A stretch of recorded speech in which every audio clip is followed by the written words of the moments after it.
Es domāju, ka dizains ir skaistums un funkcionalitāte.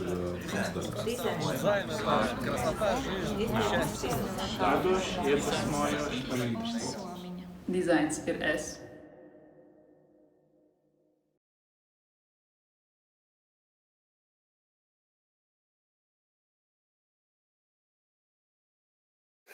Hello, everyone. We're just connecting with Patrick from Italy. Welcome, Patrick, to live talks at Latvian Design Awards. Ciao, Mikelis. It's a pleasure to be here. Yeah. So, how's life in Italy today and this week and the last few weeks? Well, it's been much better, I have to say. We can go out, so we can walk a bit on in the parks and just around. It's a good time, it's sunny, so it's fine for now. I can't complain. It's much better than before. What about Latvia? So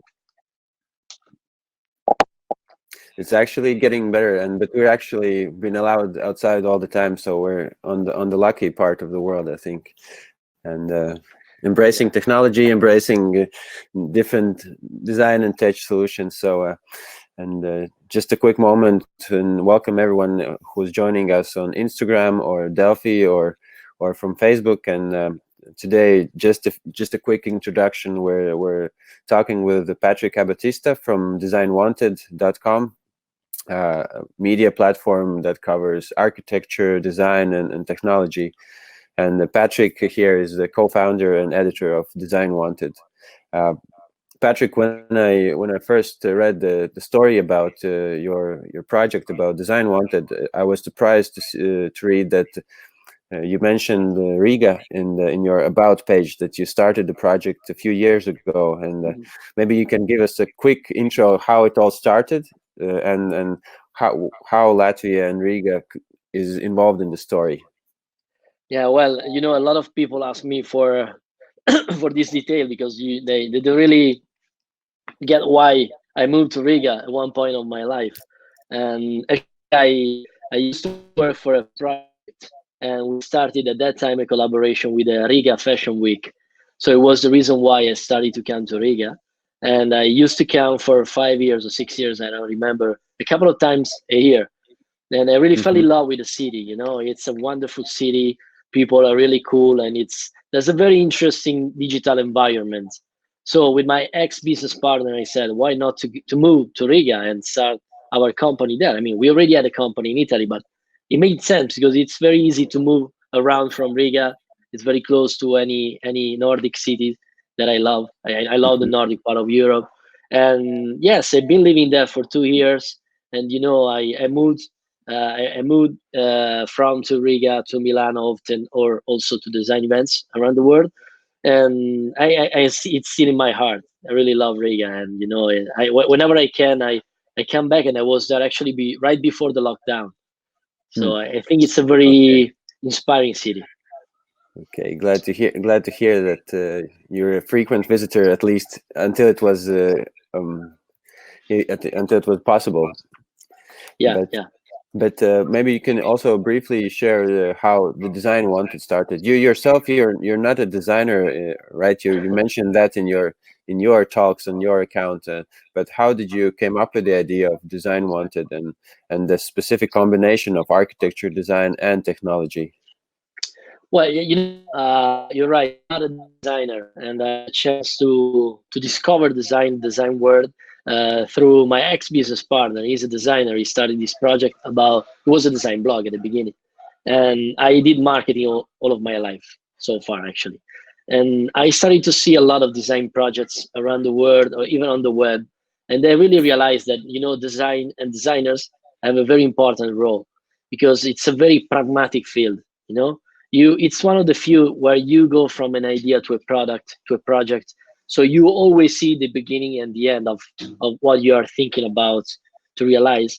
And I'm a very pragmatic person. So I really love to create things from scratch. I really love to give shape to stuff.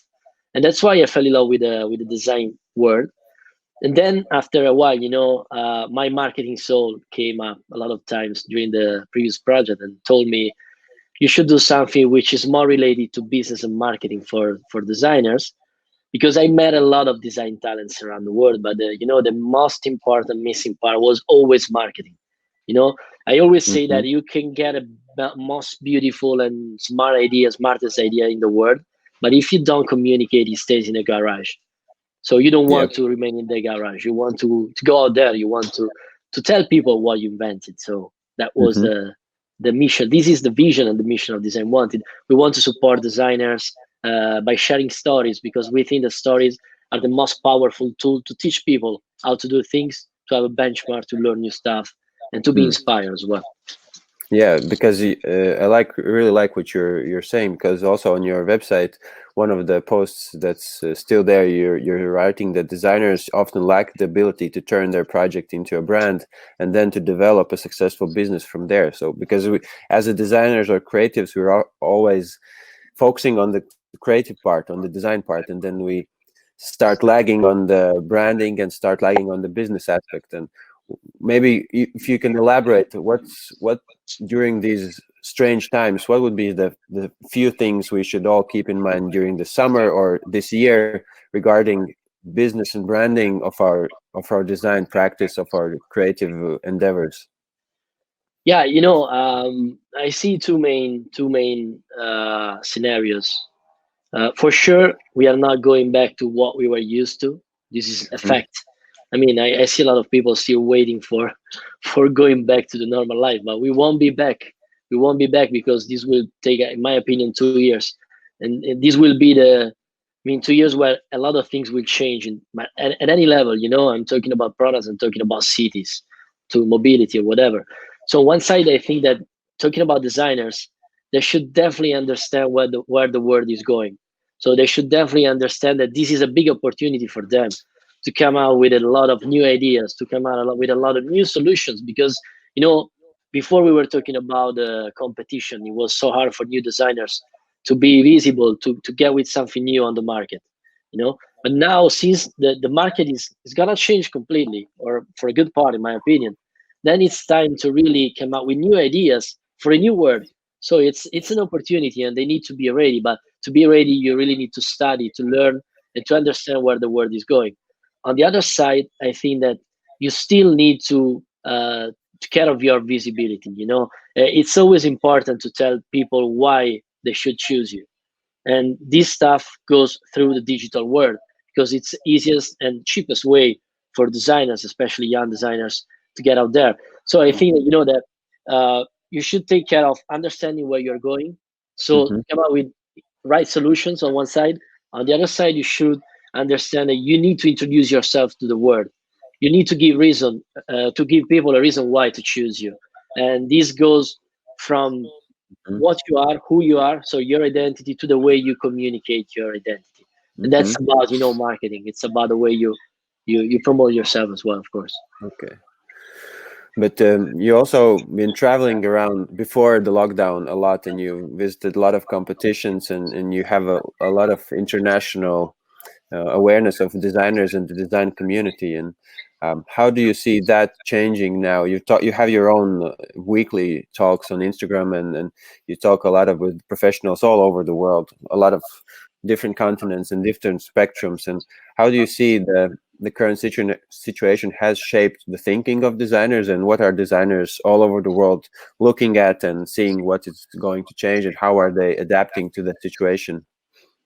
Yeah, you're right. I mean, I'm talking to many people because I always say that I'm the first person interested to learn. And I love what I do. I love my work, my job, because I can listen to many people, and I can see their thoughts. I can see what they mean when they express themselves.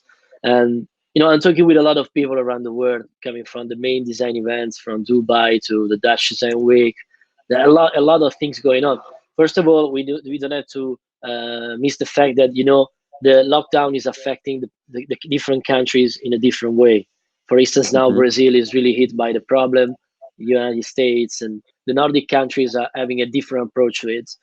So what I've seen so far is that events are trying to understand what's going on and how to recreate the event in the future in a different way. Because as I was saying before, we'll take I think 2 years to understand how this will be reshaped. So talking about events in Milano, for instance, probably you've seen it, but they have been all cancelled. So all the designers and the design companies that were supposed to come to Milano, they saw the event disappearing in the last 2 months. So they are trying to understand the events, what to do next to give the same kind of service. And actually, there's not an answer at the moment. That's why we will launch probably a series of talk with design events representatives to understand what they think there should be done now. On the other side, you see designers and design companies, they're all going to the digital world. They're starting to use, virtual reality. They're starting to use much more live talks, Instagram, Facebook, LinkedIn, because they understood that they cannot rely on just on an asset. They need to diversify their communication. They need to create their own network in different channels. So I think the most important point at the moment is trying to understand how to be connected with the world in a different way, since you've been used to do it in a normal way before with events and stuff like that.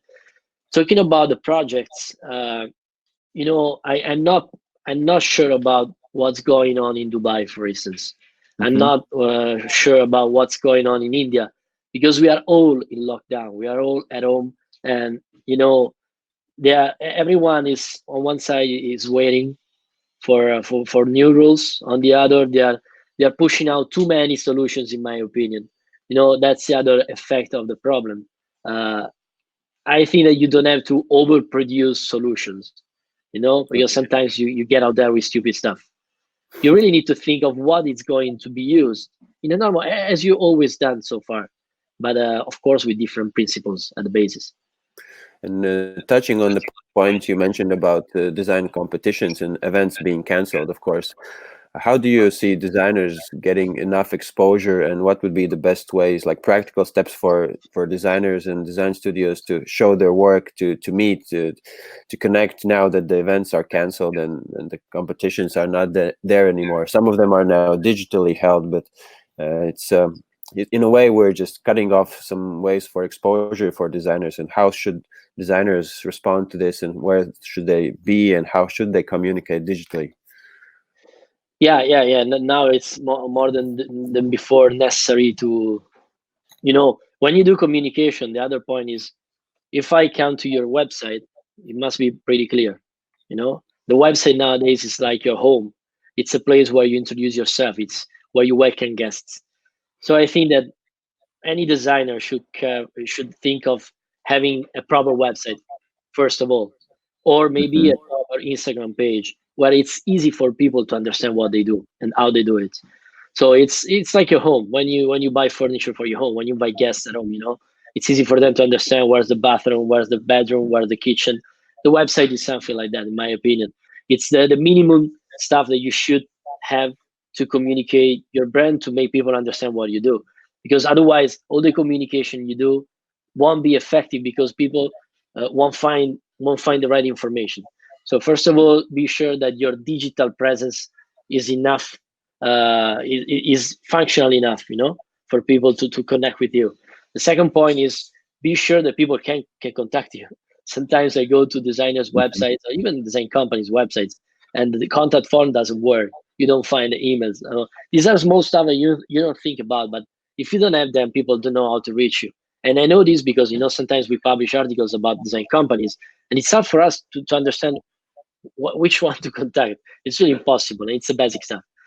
And the other thing is, of course, do not shoot out there your contents. It doesn't work, You should go out there. You should understand what channels are more aligned with the kind of projects you do.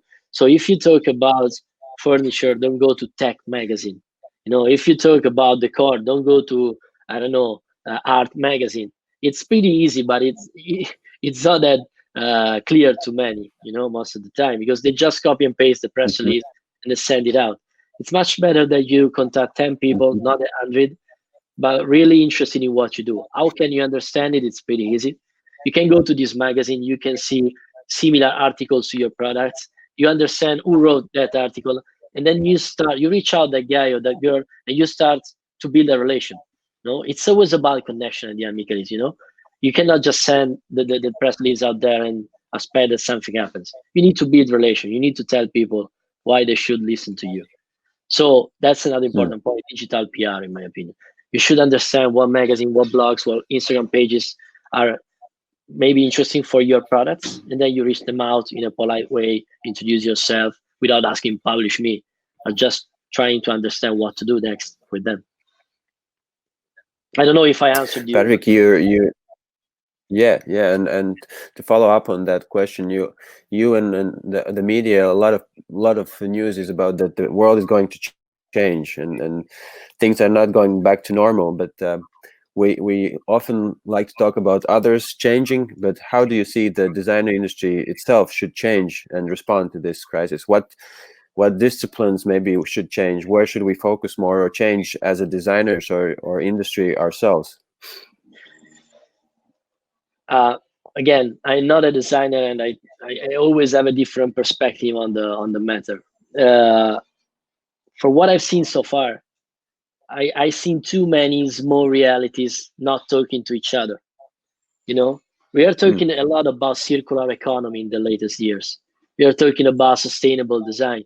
Sustainable design is not just about the product; it's about the whole supply chain. You know, so I definitely think that designers and design companies should start to talk much more with all the players of the supply chain, which is not just the government. I mean, the government needs to be, you need a lobby, design lobby, to talk with the government and tell them why design is important for the next projects at the country level. But if I'm talking about the design world, I definitely think that designers should really try to understand how to connect with different players in the field, because that's the only way you can really do something which has an impact on the world.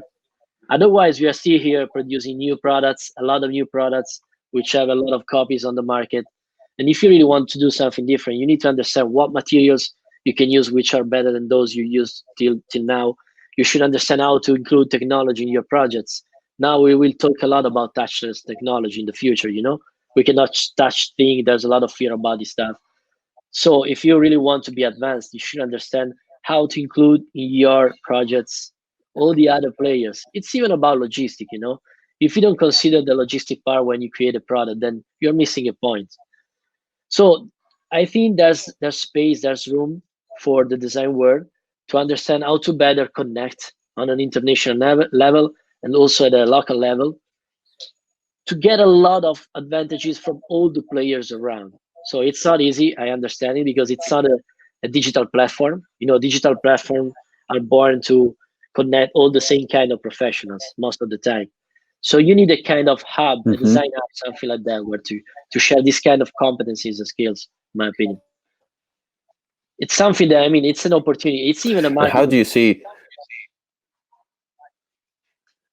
Yeah, and you mentioned that the aspect of international connections, and at the same time, some of the aspects are very local, and we see the tendency of people focusing more on the local suppliers now, local change, because of the borders are closed, and some of the things you can only get locally. But from your perspective, how have you seen like the balance between international relationships and partnerships and connections, and then maybe some designers just staying very local and sourcing local materials? Where do you see the focus is going? More on the global scale, or everybody's focusing on their country or on their region or on their own thing? I had a very nice talk a few days ago with Ashish Shah. He's a very famous designer, interior designer and architect in India. And he said something that I really loved. He said that we are all going back to our own countries, our own savoir-faire, as French people say, you know. I mean, in terms of being able to do something with your hands, to artisans, to this more local dimension. Personally, I have to say that I love the idea. I love the fact that every country, every region should be able to do the best with what they have. Of course, there are regions and there are countries which are more lucky than others. I have to say that Italy is one of those, because we got a lot of stuff here. I understand it. But I think that if you want to really express your identity as a country, as a designer from a specific country, I would find ways to understand how to use local resources. So I like this, because this is the basis for their really different stuff. You know, Otherwise, we always do the same things. And my opinion, it's nice to think of it because you can really use the local resources. You can create something with local people, with local artisans, with local professionals. And then, when you travel, we will start again to see local stuff. Because I was thinking of this the other day, I was talking with some friends. I travel a lot. When I go around, when you go to a big city, you always see the same shops, the same chains, the same retail chains, blah, blah, blah, blah, blah. After a while, you get bored. That's why whenever I go to a new city, I just leave my bag in my room and I go around working and I go to not touristic places because I want to discover the city. I want to discover new stuff. And that's why I would love to see this going back, which doesn't mean, to create walls, to create separation, but it means to create specificities from the countries and then be connected with this. Then you create value, you see different stuff. And I like what you're saying about the artisan and the local stuff. And at the same time, the technology aspect allows us to reach broader audiences. And also your media platform, DesignWanted, it also focuses on technology as the third aspect of what you do, right? How do you see technology helping and evolving in these times and connecting with design? And what are the trends that you see emerging? Yeah, I mean, technology will play a crucial part in this. It allows us to be connected very fast and very easily. It allows us to create a lot of interaction with products, with cities, with urban spaces, with houses. So there are a lot of works that we are still doing nowadays that actually will change their face, will change their shape. So we just need to redesign how we are using the current assets. And technology is definitely the backbone of the new normal, as they call it. So I think that, technology will allow everyone to be in touch with Indian designers as we are doing, I love what I do also because it's a privilege for me to be in touch with Indian amazing designers, with Brazilian amazing designers, with Latvian amazing designers, with Italian, of course, because I'm in Milano. So technology will be the backbone, Before it was maybe flying, we were used to get a lot of flights to travel. Maybe now we will fly less, but we will be connected more. We won't waste time and energies. We won't create too much pollution. Maybe we reconsider every stuff in a different way. And technology is the basis of that. I mean, it's about data. It's about interaction. It's about doing the jobs that we don't do anymore. Or maybe we can, like ancient Greeks, they focus on thinking and they used a lot of free time to think, those who could. So maybe we will be back to think more, for some aspects. And maybe like as a designers, we always love those tangible things. We love materials and hold things and shape them. And how do you see that if everybody's turning to digital and we're just meeting now in this form, not in live, and also we're talking about design and technology evolving even in broader scale, and how do you see some of the artisan stuff still being like staying the same as it is, not touching digital, or should you think everybody should go to digital, or there will always be some niche that's like strictly physical and like you're writing about architecture as well and like physical objects. How do you see these maybe categories of design that are not very digitally able, like traditional crafts and artisan design? Yeah, that's a very good question, Mikelis. I mean, I tell you a secret. I work a lot on the digital world. So my job is 90%, 95% digital. Whenever I can, I give up. And for a personal purpose, I try to avoid any chat, any digital message. I prefer to do a call and to meet in person with people. I think that digital is a powerful tool if you don't become a victim of the digital world. It allows you to save a lot of time. It allows you to save a lot of money, because you should think of it before. Now, before you had to move from your own workshop, you needed to go to events, you need to meet people, you needed to be a relationship. I mean, thinking of your business. Now you can really move this stuff, to the digital world if you want to think of the business. And then you can focus on relationship. You can focus on the material part. I think that the digital is not all. I mean, it's an asset, it's a tool, but it should be used as a tool. It's not another word. You cannot live in the digital world, you know? We are still humans. We need to interact with people. We need to touch stuff. We need to look in the eyes of people. It's absolutely important. But I think that if you use digital in a proper way, then you can enhance this stuff, you know? Since when I started DesignWanted, I could travel a lot. And that was a great occasion for me to meet new people. So I used the digital to actually go back to more physical world, you know? I use the digital to enhance my physical world. I don't use the digital because I want to live in the digital. So I think that anyone should use the digital for business purposes to start maybe conversations, but then always focus on the physical part. It's hard to put it in the real world. I understand. Like with the summer approaching and. Sorry, Mikelis. Yeah. Go. Patrick, with the summer approaching, yeah. What are the plans for yourself and DesignWanted in the upcoming months? What are you focusing on personally as a brand, as a DesignWanted? No, we're really thinking of how the design brands will exhibit their products in the future. You know, we are a media. We are talking like any other media at the moment. You know, we use the website. We use the social media. We have a lot of meetings. Now we're starting to have back some meetings, and we are trying to understand how the communication is going to change in the future, because that's a third dimension of the communication. No, you had the paper communication, you had the digital one, but then there is the 3D communication.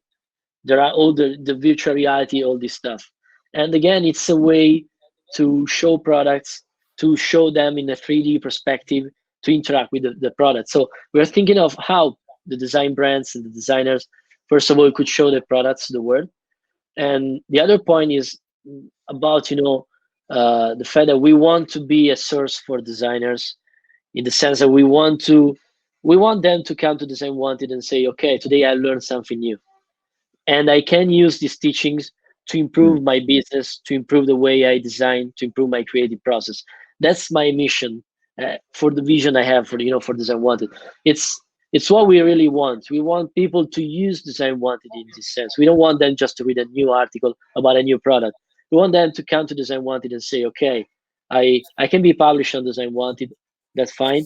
But then the important thing is, okay, I learned something new today. I got a chance to contact these designers that I didn't know, because we can do something together.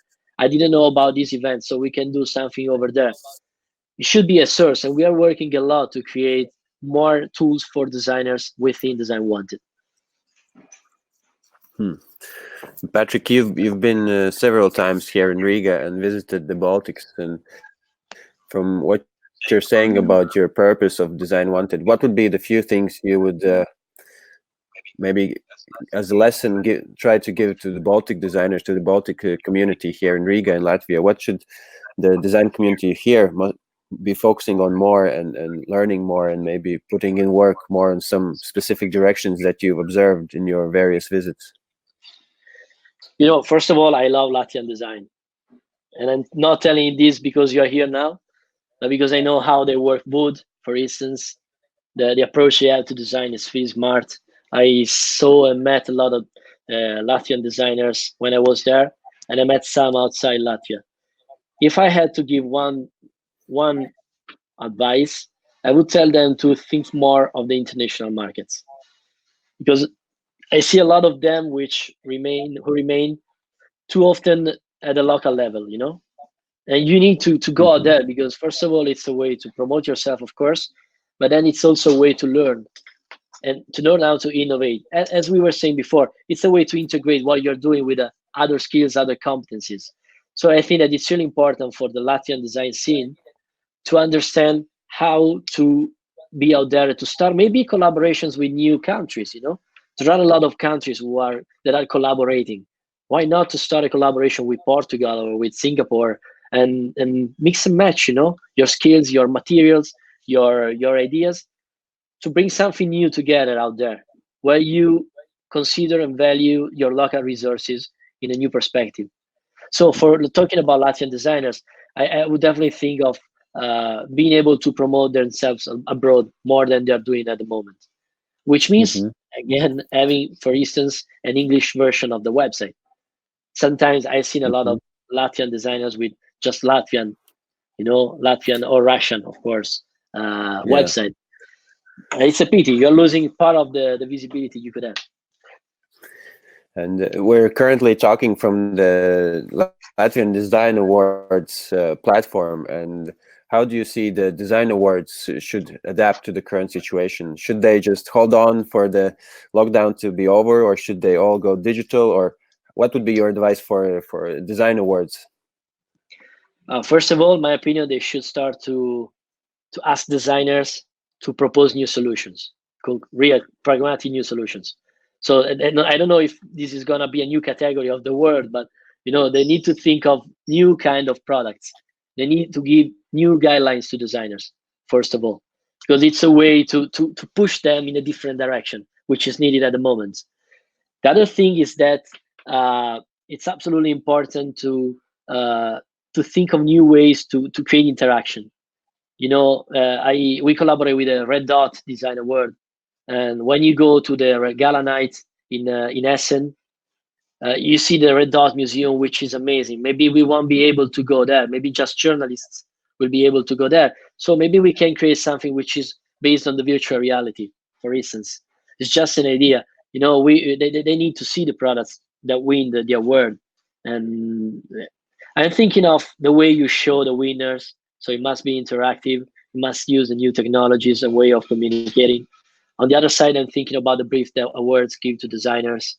These are the two main points that come to my mind at the moment.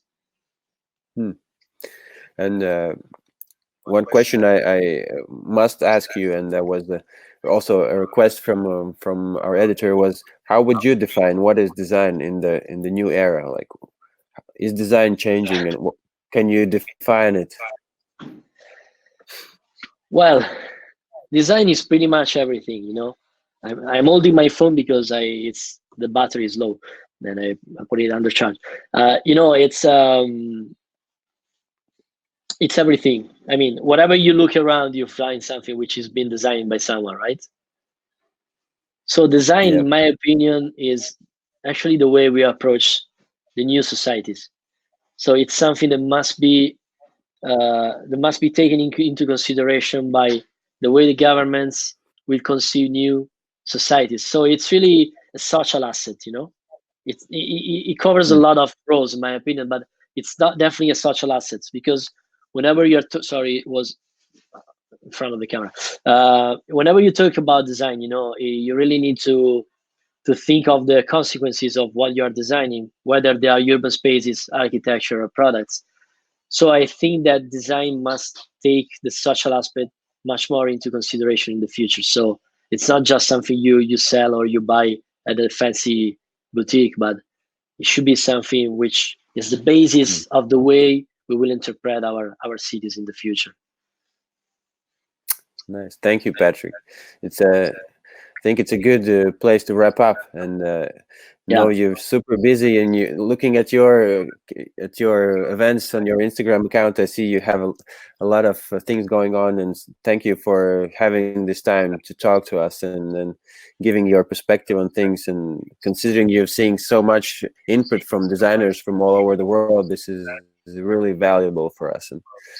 And good luck with your projects and during the next few months during this year. And maybe we can do a round two sometime in the autumn and see how things have changed from spring during the summer. We will do it. And actually, I'm very glad you invited me, because it's, again, I'm very close to Latvia, and it's always a pleasure to talk with my friends from Latvia. And it's been great to be here. So it's me to thank you very much for the invitation. And of course, I'm available to talk anytime in the future about the progress and changes we will see in the next weeks. And so maybe before we close, maybe you can give a quick info where people can find you. What is the best links or websites to go to find information after this talk? Yeah, I mean, you can definitely visit our website, DesignWanted.com. You can subscribe to our newsletter. We are doing a lot of changes in our communication as well. So we will get out with some new projects. Very cool in my opinion, because we are, as I was saying before, working to give voice to a lot of professionals out there. Of course, you can find us on Instagram and all the other social media channels, just looking for DesignWanted. And if you want, I'm always personally available to have a chat with anyone. So you can write me even on my personal account. It's not a problem. It's I-O Patrick. Mm-hmm. It's like iPhone, but in Italian, I-O is I. So Io. And Io. you can find me there. Yeah, you can drop any questions, or I'll be glad to answer at any time. Once again, Patrick, thank you for your time, and thank you. It's have been a great pleasure. day.